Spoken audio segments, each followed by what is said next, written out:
Masih bersama saya Adini dan kembali kami sampaikan berita Padang hari ini.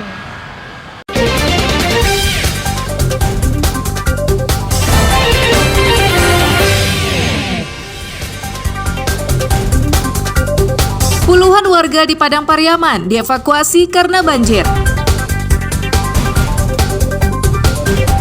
Banjir yang merendam ribuan rumah di Ulakan Tapakis, Padang Pariaman merupakan yang terparah dalam beberapa tahun terakhir.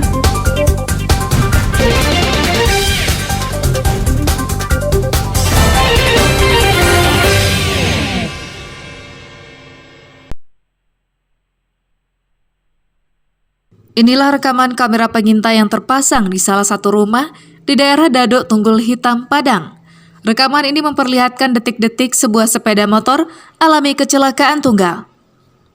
Sepeda motor tersebut dikendarai oleh 3 remaja. Diduga kecelakaan ini terjadi pukul 00:35 menit. Kecelakaan ini baru diketahui warga pada Minggu pagi, setelah menemukan 3 korban tergeletak di pinggir jalan. Ketiga korban yang bernama Rizky Permana, Zakwan Effendi, dan Afdal sudah meninggal dunia. Tim Inafis Polresta Padang dan Polsek Koto Tanga langsung datang ke lokasi dan melakukan olah tempat kejadian perkara. Jenazah ketiganya ditemukan dalam kondisi luka-luka di kepala, diduga akibat benturan keras setelah jatuh dari sepeda motor. Namun untuk proses penyelidikan lebih lanjut, jenazah ketiga korban yang diketahui berstatus pelajar ini dievakuasi ke Rumah Sakit Bayangkara Polda Sumbar untuk kepentingan otopsi.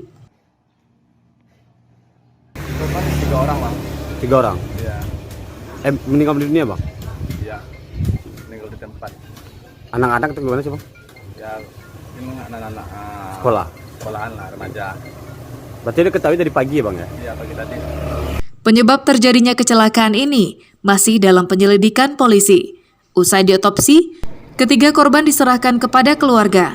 Alfi melaporkan dari Padang.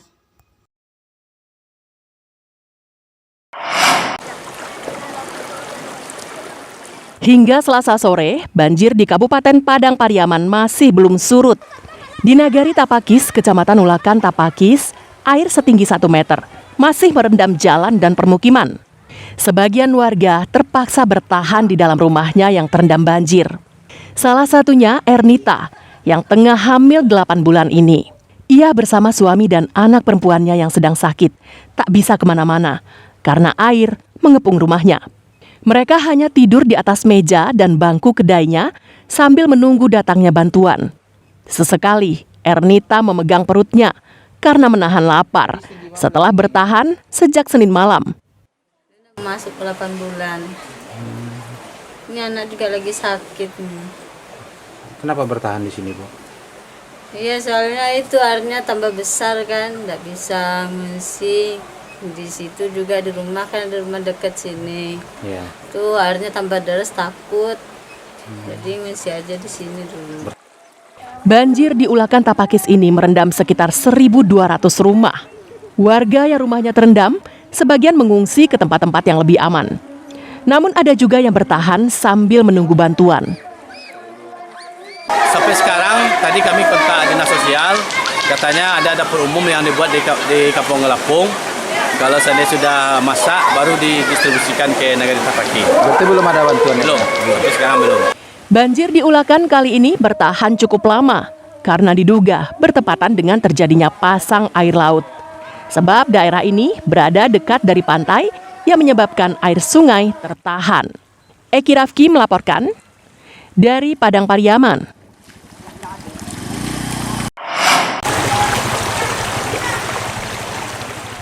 Nagari Ulakan Tapakis Padang Pariaman direndam banjir setiap musim hujan tiba. Namun banjir yang terjadi sejak Senin malam yang terparah dalam 2 tahun terakhir. Setidaknya 1.200 rumah di daerah itu terendam. Hingga Selasa sore, ketinggian air masih 1 hingga 1,5 meter. Sebagian warga terpaksa mengungsi ke rumah-rumah yang lebih aman. Namun ada juga yang bertahan menunggu air kembali surut. Akibat banjir ini, aktivitas warga lumpuh. Pedagang tak bisa berjualan, sedangkan pelajar tak bisa ke sekolah karena banjir juga merendam sekolah dan fasilitas umum lainnya. Lagi tidur kan nggak tahu udah masuk aja gitu. Sekarang tinggal di mana? Itu di belakang SD 14 nih. Iya ngungsi di rumah mertua. Menurut Wali Nagari Tapakis, banjir sering melanda daerah yang berdekatan dengan laut dan muara sungai ini. Kawasan ini menjadi tumpuan air dari hulu sebelum masuk ke laut. Namun kali ini banjir yang terparah terjadi karena selain cakupannya yang luas, banjir juga bertahan lama. 1.200 kakak. Ya, 1.200 kakak. Ketinggian air Ketinggian air diperkirakan 1 sampai 1,5 meter dengan orang dewasa. Sudah sering. Ini yang terparah atau Ya, ini yang terparah. Data yang dirilis Badan Meteorologi dan Geofisika Selasa siang diperkirakan terjadi pasang air laut setinggi 1,4 meter. Diduga pasang air laut menjadi penyebab banjir bertahan di daerah Ulakan Tapakis. Eki Rafki melaporkan dari Padang Pariaman.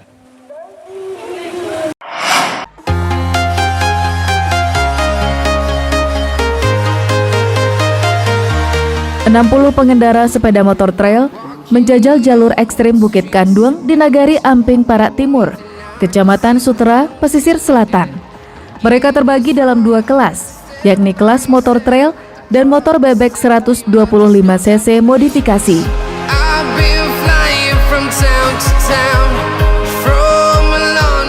Sebelum sampai ke jalur pendakian, para pengendara dilepas bersama-sama untuk mencoba jalur datar yang akan dilewati sebelum sampai ke jalur pendakian. Jalur untuk sepeda motor trail berbeda dari jalur untuk sepeda motor bebek modifikasi. Perbedaannya pada kemiringan tanjakan. Sepeda motor trail menempuh jalur tanjakan dengan kemiringan hingga 75 derajat. Sedang jalur motor bebek kemiringan tanjakannya maksimal 60 derajat.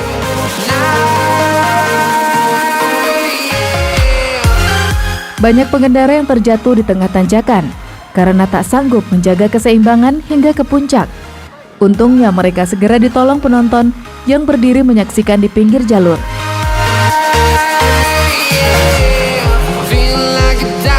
Para pengendara diberi kebebasan untuk mengulang berkali-kali hingga mereka berhasil hingga ke puncak.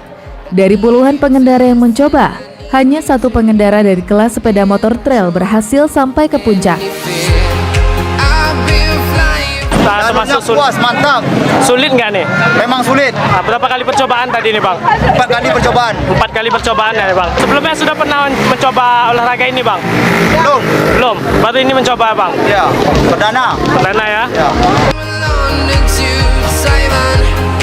Kegiatan ini baru pertama kali digelar dan telah disiapkan sejak 2 bulan lalu. Warga begitu antusias menyaksikan puluhan pengendara mencoba kemampuan untuk mendaki Bukit Kanduang. Cara ini bagus, mantap, karena lebih kedepannya lebih bagus daripada inilah. Belum, dulu pernah tapi nggak seperti ini. Seperti ini ya? Kegiatan ini akan menjadi agenda tahunan untuk dijadikan simbol Nagari Amping Parak Timur.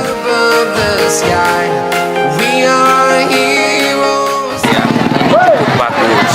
Yang pertama sekali ini kan baru perdana dalam bentuk kalau bisa coba dengan wawancara dengan panitia dan acara hari ini adalah acara perdana yang kiranya untuk menggerakkan lokasi beserta Prabas, dan setelah nanti kita lakukan dalam ini nanti baru kita evaluasi.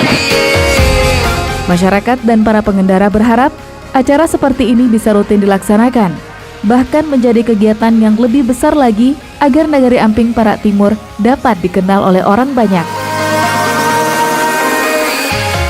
Banta Fauzan melaporkan dari Pesisir Selatan.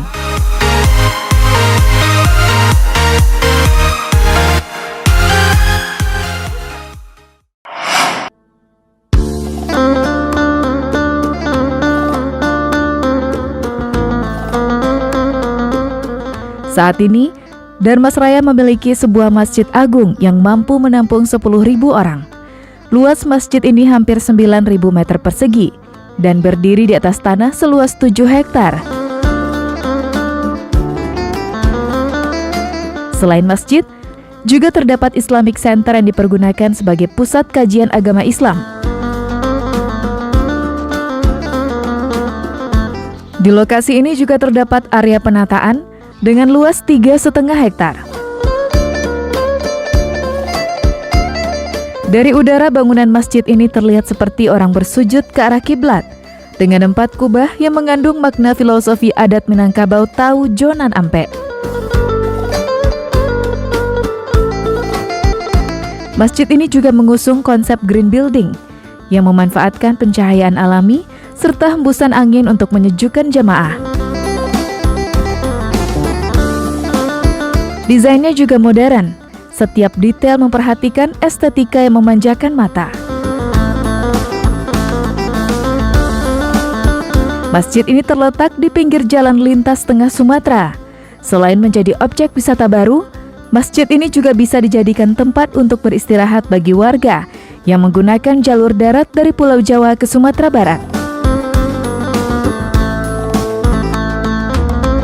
Warga menyambut antusias peresmian Masjid Agung tersebut karena sangat megah dan mewah, serta menjadi simbol baru di Darmasraya. Bangunan ini akan menjadi pusat objek wisata religius.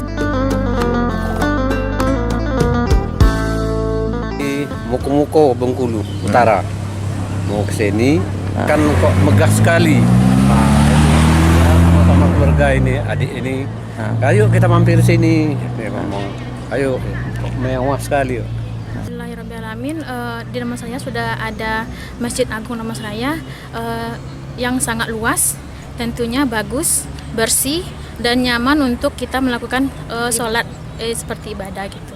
Itu saya sangat berterima kasih kepada pemerintahan Kabupaten Darmasraya telah membangun masjid kita ini sehingga Darmasraya mampu mendirikan masjid seluas dan semegah ini, Pak.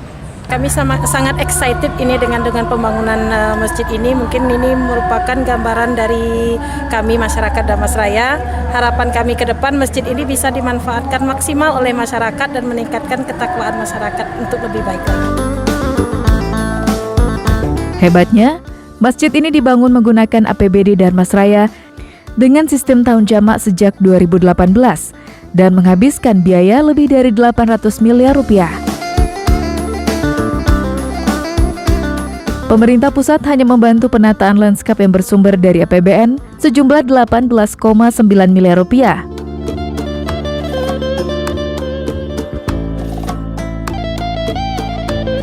Pembangunan infrastruktur ke depan oleh Bapak Presiden itu satu, berkualitas, estetika, dan lingkungan. Kita lihat ini kalau plafonnya ini kan berestetika, ada nilai arsitekturnya, tidak perlu, tidak harus. Kalau saya tidak harus ditutup. Ini sudah nilai arsitekturnya sudah dinampakkan dari situ. Ya, jadi ini sangat bagus. Dan ini suatu penghormatan yang luar biasa bagi masyarakat Darmasraya dan Bapak Menteri atas nama Bapak Presiden untuk meresmikan Masjid Agung ini. Mudah-mudahan ini menjadi berkah bagi kita bersama. Amin. Penggunaan masjid ini diresmikan Menteri PUPR Basuki Hadi Mulyono. Eko Pangestu melaporkan dari Darmasraya. Pemirsa, demikianlah perjumpaan kita dalam Berita Padang hari ini.